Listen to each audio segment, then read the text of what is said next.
Fala galerinha, tudo na paz? Pessoal, nós vamos dar continuidade a um assunto que você iniciou no ano passado. Você deve lembrar que você estudou prisma, pirâmide. A gente vai dar continuidade a essa geometria espacial. Agora a gente vai tratar dos chamados corpos redondos, que envolvem cilindro, cone e esfera, tá bom? Então vamos lá. O cilindro, pessoal, ele tem uma característica muito parecida com o prisma que você estudou. O prisma, ele tem duas bases iguais. O cilindro também. Qual é a diferença, pessoal? É que no prisma, essa base ela varia. Essa base pode ser um quadrado, aí você tinha um prisma quadrangular. Ela pode ser um triângulo, você tinha um prisma triangular. Ela pode ser um hexágono, você teria um prisma hexagonal. Já no cilindro, pessoal, isso não muda. O cilindro ele vai ter duas bases, porém essa base será um círculo, tá bom? Então, essa figura geométrica que tem duas bases em forma de círculo, ó, a base superior, essa base superior e a base inferior, você está diante de um cilindro, tá bom? Aqui é o raio da base, aqui é a altura, tá bom? E essa lateralzinha é chamada de geratriz. Certo? Então, essa é a grande diferença entre o que você estudou de prisma para o cilindro. O cilindro se torna mais fácil por conta disso, porque a base ela não vai mudar, vai ser sempre um círculo, tá certo? E aí você tem o cilindro reto, tá bom? Ele forma aqui, certo? A base dele está bem justinha, no linguajar bem simples, tá certo? Ó. O cilindro oblíquo, você vê que ele já está inclinado, tá certo? E o cilindro equilátero. Eu quero fazer aqui, pessoal, uma observação em relação ao cilindro equilátero, tá bom? Qual é a observação?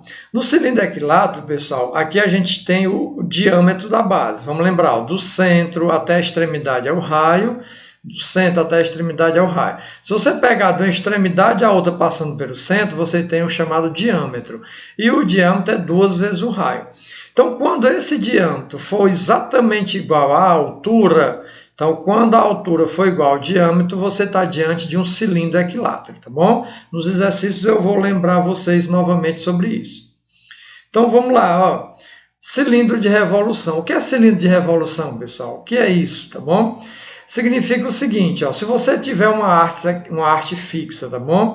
E você coloca aqui um retângulo e você consegue girar esse retângulo cada vez mais rápido, você vai girando, girando, girando, você vai perceber que ao fazer esse giro vai formar um cilindro. Então, se perguntar o que é que define um cilindro de revolução, é justamente um retângulo, tá bom? Então, é um cilindro de revolução. Planificação. Pessoal, a planificação ela também é bastante cobrada no Enem. Planificação é você fazer o quê? Imagina que você tem uma lata aqui, uma lata, certo? Em forma de um cilindro. Você pega um abridor e abre aqui a base superior, deixa um pedacinho aqui, ó. Faz o mesmo embaixo e abre aqui, ó, tá bom?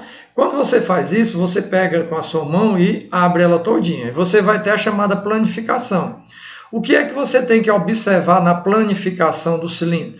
Você tem que observar o seguinte, que sempre vai aparecer 2 círculos e um retângulo, tá bom? A planificação de um cilindro vai ser 2 círculos e um retângulo sempre, certo? Então vamos continuar. Seção transversal. O que é secção, pessoal? Secção, no linguajar simples, é um corte. A secção é transversal quando esse corte for aqui, ó. Tá bom? Na horizontal, paralela às bases. Então, isso daqui é a chamada secção transversal. E temos também a secção meridiana, é quando o corte ele é feito perpendicular. Tá aqui, ó. Isso daqui vai ser a secção meridiana, certo? A parte principal, pessoal, é justamente as fórmulas, tá bom? Então, as fórmulas. Lembre-se, ó, que a planificação do cilindro vai ter a base, que vai ser formada por 2 círculos, e a área lateral, que vai ser um retângulo. Então, quem é a área da base de um cilindro? É justamente a área da base de um círculo. Se você não lembra, vamos lembrar. Qual é a fórmula da área da base de um círculo? É π raio ao quadrado, tá bom? E a área lateral, aqui é um retângulo, pessoal. A área do retângulo é base vezes altura. Então, quem é a base aqui? Pessoal, essa base aqui nada mais é do que o comprimento dessa circunferência aqui, ó. A fórmula do comprimento da circunferência, pessoal, é 2πr. Então, vai ser 2πr multiplicado pela altura. Então, a área lateral vai ser 2πr vezes h, que é a altura, tá bom? A área total vai pegar a área da base, que no caso, como são duas bases, vai ser 2 vezes a área da base, somado com a área lateral. Então eu costumo fazer o seguinte, quando for nesse pedido da área total, a gente faz a área da base, faz a área lateral e soma, tá bom? Então a área total vai ser 2 vezes a área da base, porque tem duas bases, somado com a área lateral. E o volume? O volume vai ser a área da base multiplicado pela altura. O volume é a área da base multiplicado pela altura. Pessoal, essas fórmulas você precisa lembrar, tá bom? E não são fórmulas difíceis. Vamos fazer exemplos de aplicação dessas fórmulas, tá bom? Então, a primeira aplicação, um tambor cilíndrico, observe, ó, se é um tambor cilíndrico, a forma dele é um cilindro. Então, nós estamos dentro de um cilindro com 110 centímetros de altura. Vamos representar a altura pela letra H. Então, a altura é 110 centímetros. E o raio, 60 centímetros. Vamos representar o raio pela letra R. Se você tem a altura e o raio, você já sabe que é um cilindro, agora é a aplicação da fórmula. Quem é a área da base? Como eu falei para vocês, a área da base vai ser π vezes raio ao quadrado. Pessoal, aí é o seguinte, eu vou dar uma observação, uma dica importante. Ó, o π, ele nessa substituição aqui, ele vai valer 3,14. Tem questões, e no Enem está usando muito isso, ele pede para você usar o π valendo 3. Porém, não vai logo substituir no valor do π, não. Qual é o conselho que eu dou? Olhe as opções dadas na questão. Se você tiver as opções, você olha lá, A, B, C, D, E, olha lá. Se nas opções o π vier nelas, então significa que você não precisa fazer essa substituição, melhor ainda, tá bom? Então eu aconselho você não sair substituindo o π. Aguarde, observe, só substitua se houver a necessidade. Então, nesse caso aqui, nesse exemplo aqui, eu vou deixar o π, tá bom? Então, o raio é 60. 60 ao quadrado dá 3.600 vezes o π.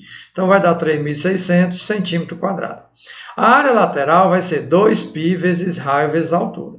Repete o 2, repete o π, o raio vale 60 e a altura 110. Fazendo essa continha, vai dar 13.200 π centímetro quadrado. E a área total, como eu disse, ó, vai ser 2 vezes a área da base mais a área lateral. A área da base deu 3.600, mais a área lateral 13.200. 2 vezes 3.600 dá 7.200. Somado com 13.200 vai dar 20.400 π centímetro quadrado, tá bom? Na letra B, eu quero a capacidade desse tambor em litros. E aí eu faço uma observação também extremamente importante.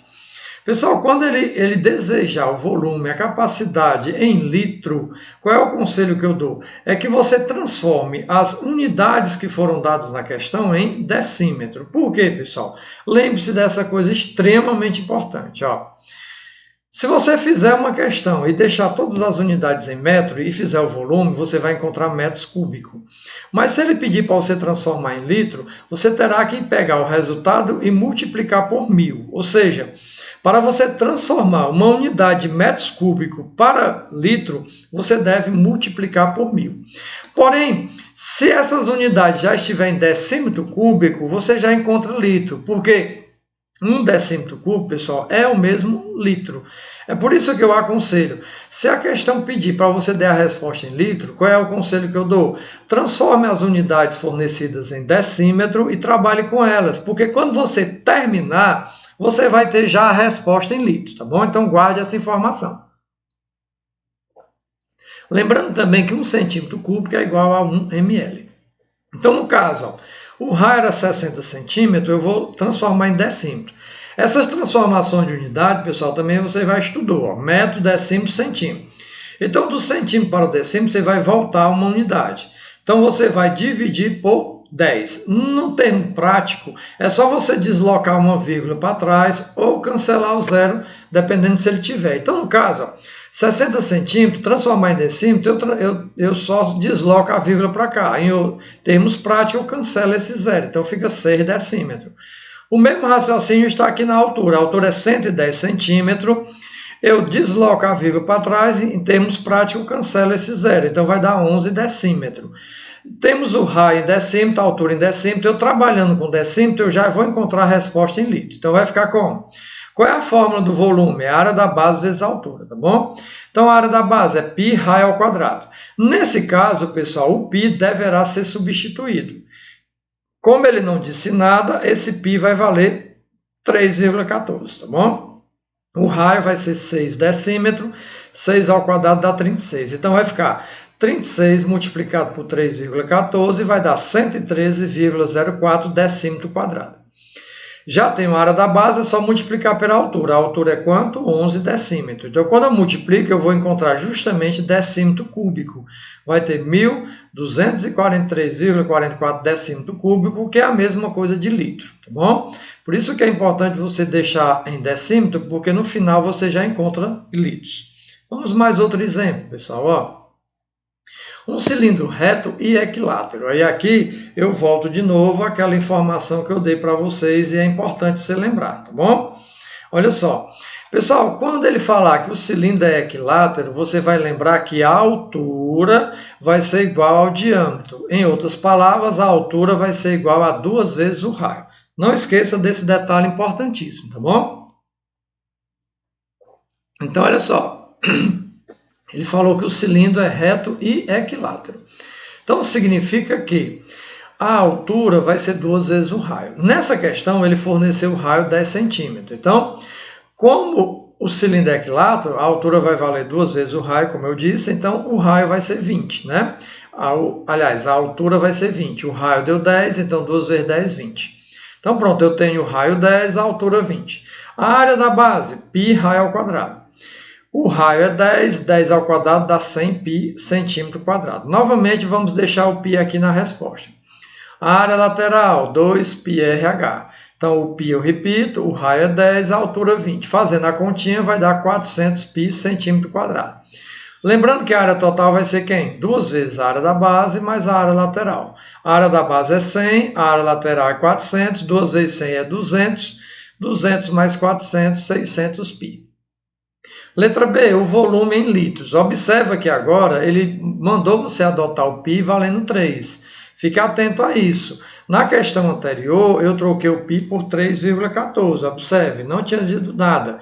Nessa questão, não. Ele mandou adotar o π valendo 3, então fica mais prático, tá bom? Novamente, aquele detalhe, ó, o desejo da questão é o volume em litro.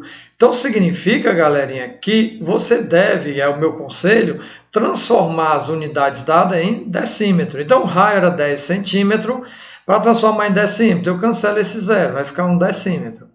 20 centímetros em decímetro, eu cancelo esse zero, vai dar quanto? 2 decímetros, tá bom? Então, utilizando o decímetro, quando eu terminar, eu vou encontrar litro. Então, a área da base, π raio ao quadrado. Conforme foi dito, ó, o π a gente vai substituir por 3, o raio é 1, 1 ao quadrado é 1, vezes 3 dá 3 decímetro quadrado. O volume é a área da base vezes a altura. A área da base é 3, a altura é 2, 3 vezes 2 dá 6 decímetro cúbico, que é exatamente 6 litros, certo? Pessoal, o próximo assunto é cone, só que o cone eu vou fazer em um outro vídeo, tá bom? Um abraço, galerinha, até mais.